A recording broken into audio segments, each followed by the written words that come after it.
Welcome back to another explainer.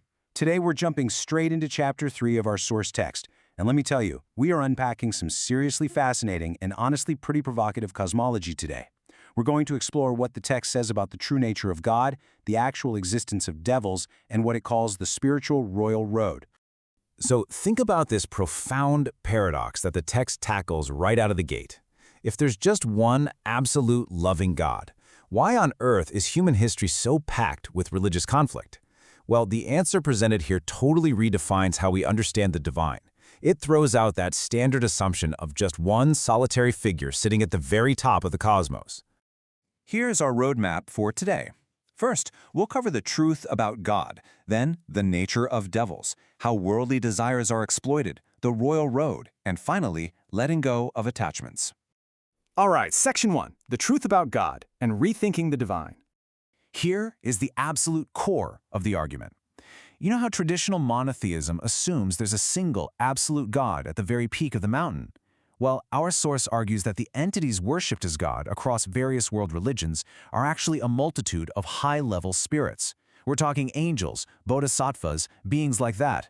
And here's the kicker. The text asserts that mistaking these individual localized guides for the one absolute God, that is exactly what sparks all these religious conflicts on Earth.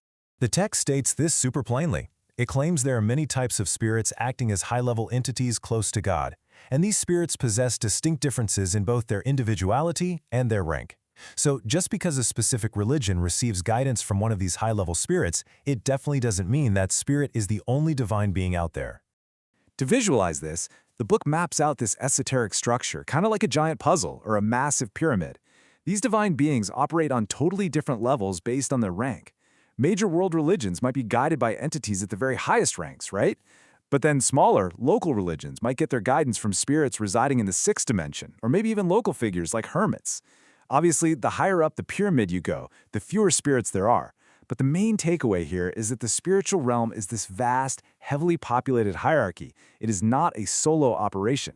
Moving on to Section 2, the nature of devils and the adversarial forces.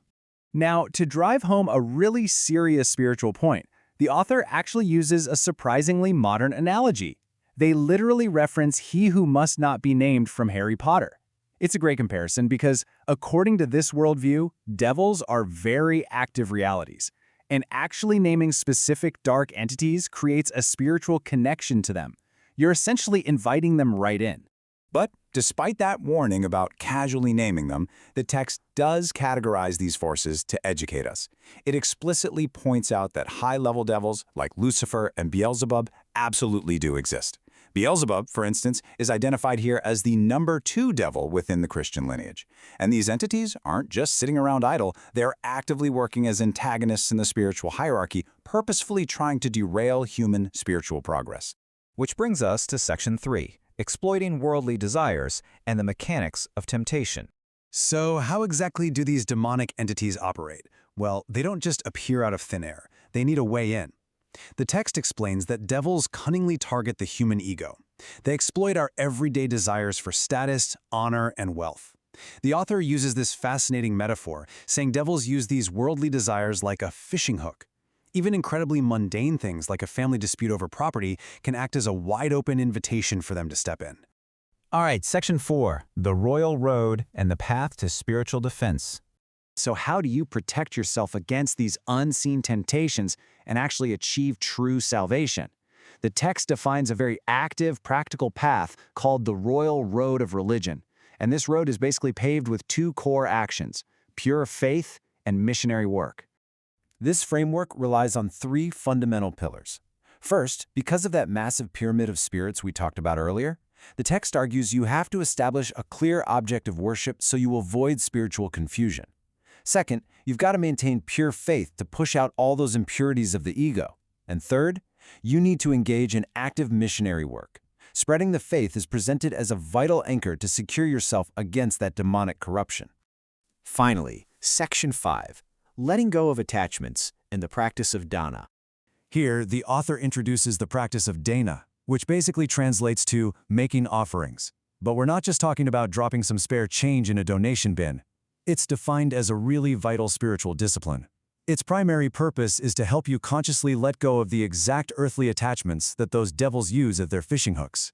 The text argues that offering even a small amount physically measures the true strength of your faith in the unseen world, rather than just the visible material world.